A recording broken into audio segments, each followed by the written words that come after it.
Era un coche sin distintivos, un sedán estadounidense cualquiera, con unos cuantos años encima, pero los neumáticos totalmente negros y los tres hombres que iban dentro no dejaban lugar a dudas. Hola letras, bienvenidos a un nuevo video de este canal.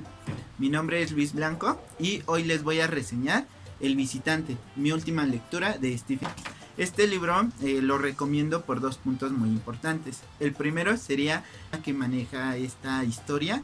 Es un poco sorprendente por lo que nos trae Stephen King.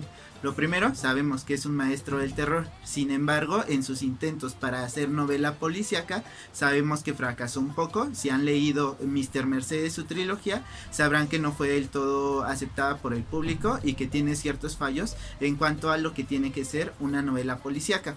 Sin embargo, en su intento con El Visitante, es una novela que me gustaría llamar un tanto híbrida por dos puntos. Hace una mezcla entre precisamente lo policíaco y el terror que conocemos ya de Stephen King. Porque tiene personajes muy interesantes. La trama o todo cómo se desarrolla la historia es muy interesante. Te mantiene al filo de la butaca, por así decirlo, con lo interesante o los sucesos que van manejando. No me gustaría dar spoilers, sin embargo el final cae un poco, ahorita entramos al detalle. El Visitante es una novela de terror, como ya les había dicho, pero que es híbrida. La primera parte de esta novela nos narra sucesos de una novela policíaca. Tenemos un crimen, un sospechoso y su coartada. En esta primer parte de la novela tenemos a Terry, que es un entrenador de fútbol, de béisbol, disculpen. En su ciudad es muy conocido, los niños lo quieren, es un buen ciudadano. Y por el otro lado tenemos que se acaba de cometer un crimen donde hacen atrocidades a un niño y lo matan. Es un suceso muy desagradable y muy sangriento, como nos lo plantean. Entonces, las primeras páginas de este libro tratan de este asesinato y el cómo que es Ralph, el agente trata de pues resolverlo porque es un suceso que tiene consternada a la ciudad.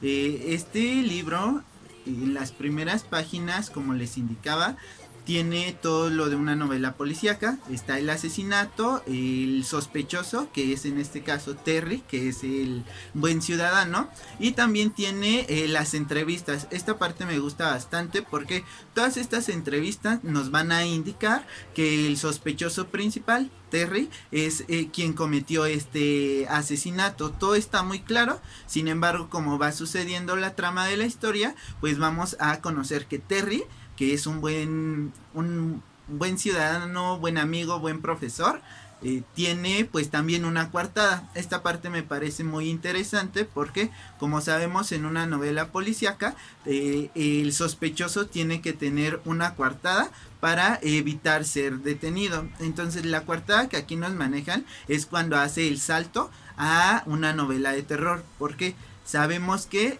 nuestro sospechoso principal al momento que se comete el crimen también está en una conferencia. Sin embargo, en esa conferencia también hizo una pregunta. Este es un detalle muy importante, no es spoiler.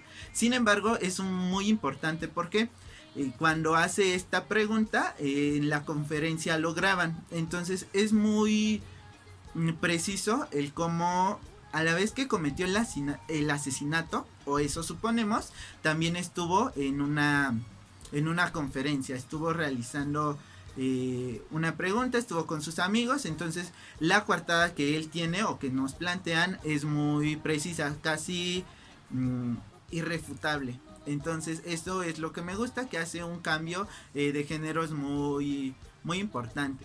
Los mezcla de manera muy interesante.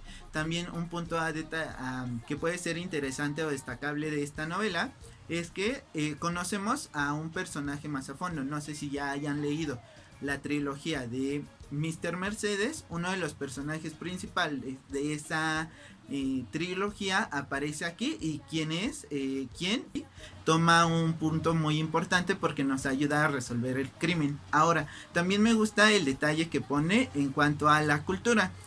Esta criatura o cosa que es lo que nos va a llevar a resolver el crimen, habla de en cuanto a la cultura. Es un ser, por así decirlo, de leyenda urbana. Aquí en México lo conocemos como el coco o como el ropavejero, tal vez. Entonces, esos detalles o guiños que hace a ciertas culturas y a ciertos países, cómo nos nombra, cómo conocemos a esta entidad en distintos países, me pareció un detalle bastante agradable. Ahora, los sucesos, como les indicaba, es el asesinato y el cómo resolverlo. El agente, que es Ralph, cometió un error precisamente al encarcelar o al tomar preso, vaya, a nuestro sospechoso principal, pero el error que comete él es al hacerlo en público. Sabemos, allá en Estados Unidos tienen un poco más de conciencia en este tipo de situaciones. Entonces, uno de los graves errores fue que lo haya enjuiciado en público cuando estaban a medio partido. Todo ese tipo de detalles nos aumentan el suspenso. Y ahora bien, la historia, yo le daría un 4.5 de 5. Porque hay partes, y sobre todo el final, que es muy flojo.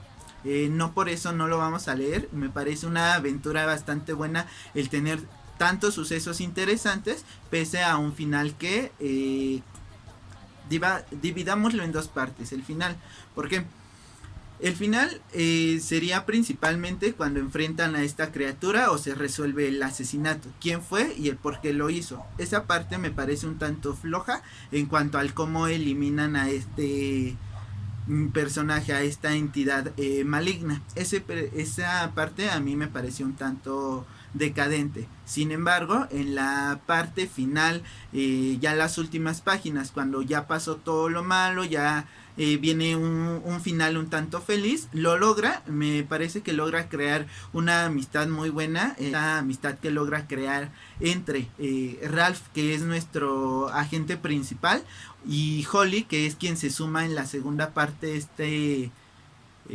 esta historia. Pues entrelazan una amistad, sobre todo por los sucesos terroríficos o sobrenaturales que pudieron vivir juntos. Entonces, esa parte, el logro de la amistad, me parece muy buena. También algo que disfruté mucho es su guiño a sus demás historias. No sé si lo sepan, pero uno de mis libros favoritos de Stephen King precisamente es Misery, y yo grité la emoción cuando pude verla, por así decirlo, en una de estas páginas. Si no mal recuerdo, permítanme, porque anoté las referencias a sus otros libros que yo pude encontrar. Tengo entendido hay otras, pero al menos de los libros que yo he leído y las que pude encontrar, serían en la página 208, es cuando sale Misery, hacen una referencia a un juego literario, y precisamente ahí hay una frase muy pequeña, pero que es una descripción bastante fuerte en cuanto a Misery. El segundo punto, y ya al finalizar casi la obra, cuando está este punto principal en cuanto a la criatura que hay que enfrentar, sería el guiño al Resplandor. Si no me equivoco, está en la página 246. Si ya lo han leído, pues entenderán muchísimo más la referencia. Y de igual manera, si han leído o son fans de la saga de la Torre Oscura, se presenta este guiño al K, a esa fuerza, y está en las páginas 548, disculpen, y 549. Entonces, recomiendo el libro por todo lo que ya he mencionado, y también porque hay una referencia a una de mis cantantes, digámoslo así, favoritas de la época de los 90s, Selena. Cuando hubo esa referencia en cuanto a lo tejano y ese tipo de música, pues yo morí de la risa un poco. Entonces, en este sentido, en verdad recomiendo que lo lean. Espero que les haya gustado esta reseña y nos vemos pronto.